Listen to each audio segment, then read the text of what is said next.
चाकघाट बाजार में व्यापारियों एवं स्थानीय लोगों ने निकाला कैंडल मार्च। आयुष के हत्यारों को फांसी की सजा देने की मांग।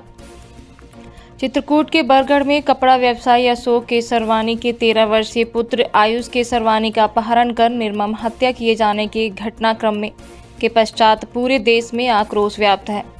इसी कड़ी में सोमवार चाकघाट बाजार में चाकघाट व्यापार मंडल के नेतृत्व में व्यापारियों एवं स्थानीय लोगों ने कैंडल मार्च निकालकर 13 वर्षीय मासूम आयुष को श्रद्धांजलि दी। साथ ही घटनाक्रम को लेकर अपना आक्रोश जताया है और हत्यारे को फांसी की सजा व अन्य कठोर दंडात्मक कार्रवाई करने की मांग की है।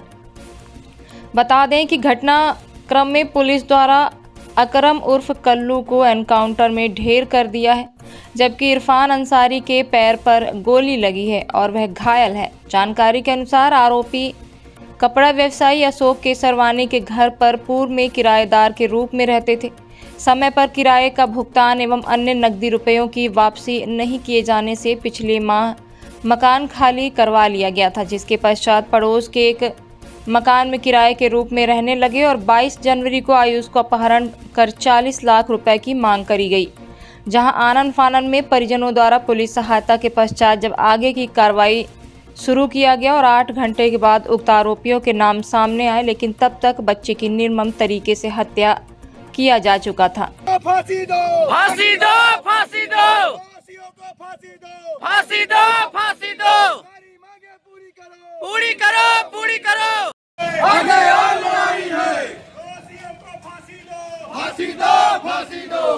गत दिवस चित्रकूट के बरगढ़ में कपड़ा व्यवसायी अशोक कुमार केसरवानी जी के 13 वर्षीय पुत्र आयुष केसरवानी का निर्मम हत्या किया गया। लेकर आज चाकघाट व्यापार मंडल के नेतृत्व में सभी व्यापारियों द्वारा स्थानीय लोगों द्वारा कैंडल मार्च निकालकर घटनाक्रम को लेकर अपना आक्रोश जताया है और जो एक जीवित आरोपी है उस पर फांसी की कार्रवाई की मांग की गई है।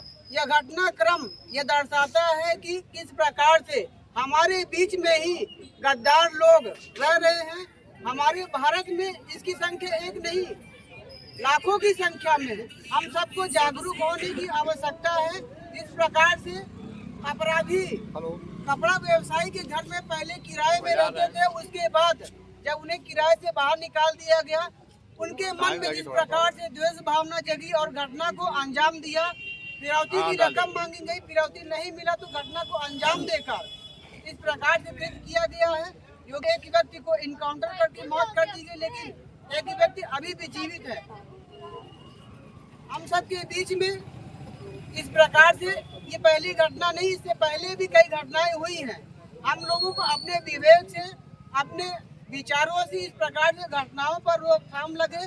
भविष्य में ऐसी घटनाएं न, सरकार को भी चिंतित होने की आवश्यकता है और हम सबको भी चिंतित होना चाहिए कि ऐसे गद्दारों को जो हम सब के बीच में रहकर हमारे लोगों के माध्यम से हमारी पूंजी से आगे बढ़ते हैं और उसके बाद हम लोगों के लिए ही खतरा पैदा करते, हम लोगों को नष्ट करने की विचारधारा उनके अंदर पनपती है। ऐसे गतिविधियों को हम लोगों को भी नजर रखनी चाहिए और शासन प्रशासन तक पहुंचाने का काम करना चाहिए।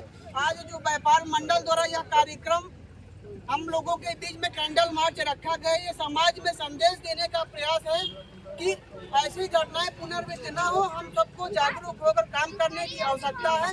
बोलिए भारत माता की जय।